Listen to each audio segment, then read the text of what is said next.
Hello everyone from a new day of the struggle between the Russian army and Ukraine. That is the biggest war of the century. The counter-offensive operations of the Ukrainian Armed Forces continue unabated. According to the latest reports, Ukrainian troops are continuing offensive operations in 4 sectors of the front line. We will soon review the latest developments in the region on the map. As you know, the conflict has been concentrated on the southern line, especially the Zaporizhia front line in recent days. According to recent reports, Ukrainian troops have begun to deploy new troops in the region to increase the intensity of their attacks in Robotyne region. So what is the latest situation in the region? Let's examine it together. Before moving on to the map report, I would like to make a little reminder. As you know, we are making an intensive effort to deliver daily map reports and reports on the agenda to you. Don't forget to subscribe to our channel and turn on notifications so as not to miss our daily map reports and agenda content.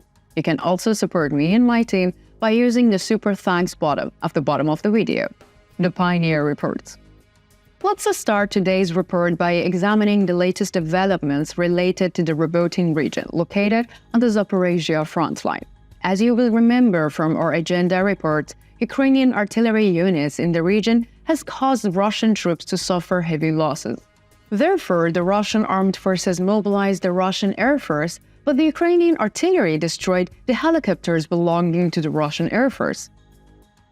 Now, I want to show you the Robotyne region on the map. Let's first look at the latest situation here, accompanied by a timeline. You can clearly see that the Russian troops in and around Robotyne are retreating further and further every day.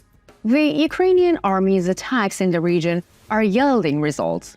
According to the latest reports of local sources, the Ukrainian army has begun to carry out new shipments in the region. Many military experts say that the Ukrainian army has taken such a step in order to reach a final conclusion about Robotyne.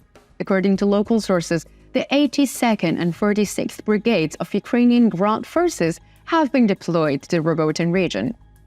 The Ukrainian army had been holding these brigades in reserve for a long time, but now Robotyne needs to enter completely under the control of the Ukrainian army. Therefore, it is possible to say that the dispatch of these brigades to region will change the balances in the region. When we look at the latest situation in Robotyne, we see that the Ukrainian army has made an advance of about 100 meters in the north of Robotyne. The war here has ceased to be an all-out struggle. We see that a city conflict is taking place, especially with the entry of Ukrainian troops into the neighborhood north of Robotyne. Therefore, it should be considered quite natural to experience a longer and more protracted process. Many military experts say that the resistance in the Russian positions in Robotyne will be broken soon. In particular, the deployment of the 82nd and 46th Brigades of the Ukrainian army to the region will put the worn-out Russian troops in an even more difficult situation. As we mentioned in our last reports, with the entry of Robotyne into Ukrainian control, another important touchstones will have been passed on behalf of the Ukrainian army. After the developments on the Zaporizhia front line, let's continue our map report with Robotyne. This area still retains its mobility. First, I want to show you the Robotyne region on the map. Yes, as you can see, the Ukrainian army is largely maintaining its dominance in Robotyne. Although Russian troops carried out several small attacks, these attacks did not provide any gains to the Russian army. In the south of Robotyne, there is an intensive work. The Ukrainian 35th and 37th and 38th Marines are building new defensive fortifications south of Robotyne. In this way, the Ukrainian troops want to prevent possible Russian attacks and to establish a foothold for the offensive of the Ukrainian army to the south of Robotyne. At the same time, armored vehicles belonging to the Ukrainian Armed Forces are also conducting regular patrols in the south of Robotyne, probing the pulse of the Russian army. It is possible to say that the Ukrainian army is also in a feverish preparation in this region. When we look at another areas in the Zaporizhia front line, we see that Russian artillery units have carried out an unsuccessful offensive operation around Buhaldar. Ukrainian artillery units continued their attacks on the Russian positions in Zherobyanki, Nestrobyanki, Kopani, Novopokorivka, and Novopokrovka, and Novofedorovka, which are under Russian occupation, especially Robotyne.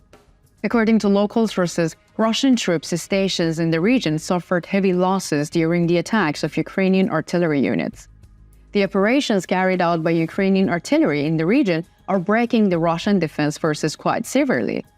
It seems possible that we will talk about a large number of Ukrainian gains in these regions in the coming days. Now let's continue with the Donetsk front line. In fact, there have been no very significant changes in this front line since the Ukrainian army's counteroffensive began. Because as you know, the Ukrainian army focused on the Zaporizhia and Bakhmut front line throughout the counteroffensives. Against this, we see that there are more Russian offensive operations in this region. Although the Ukrainian army has deployed its most allied troops on the Zaporizhia and Bakhmut front line, Russian troops are unable to overcome the weak defense line on the Donetsk front line. Let's first look at Avdiivka, which is located on the Donetsk front line, on the map. As you can see, the Russian army has surrendered this area since the beginning of the war. However, Russian army cannot take advantage of this advantage. The Ukrainian defense forces in the region are repulsing the Russian troops with great resistance. Recently, the Russian army launched an offensive on Avdiivka again. However, the Ukrainian defense forces in the region easily repelled these attacks. Then, Ukrainian artillery units came into action, violently hitting the retreating Russian troops after the failed attack. During these attacks, Russian troops suffered heavy losses. So, as you can understand, the Russian army both failed to make gains and had to retreat with a large number of casualties. The Russian army carried out a series of attacks in the direction of Marinka as well as in Avdiivka. However, the Ukrainian defense forces managed to successfully repel these attacks as later. Later, Ukrainian artillery moved in and carried out overzealous attacks behind the Donetsk front line. During these attacks, Ukrainian artillery units hit the city of Donetsk and Opitny, the center of Donetsk Oblast. Russian sources did not disclose the balance sheet of the attacks in the region. However, local sources claim that Russian military facilities were targeted during the attacks by Ukrainian artillery behind the Donetsk front line. The same local sources claim that the damage to military facilities is quite large, and many Russian military personnel have also been forced out to combat by the attacks in question. And what do you think? How do you think the deployment of the 82nd and 46th Brigades of Ukrainian Army to Robotyne will affect the situation in the region? How do you assess the situation of the Ukrainian army in Robotyne? Do you think the Russian army suffered heavy losses during the attacks behind the Donetsk front line? Mention them in the comments. I'm reading and caring about all your comments.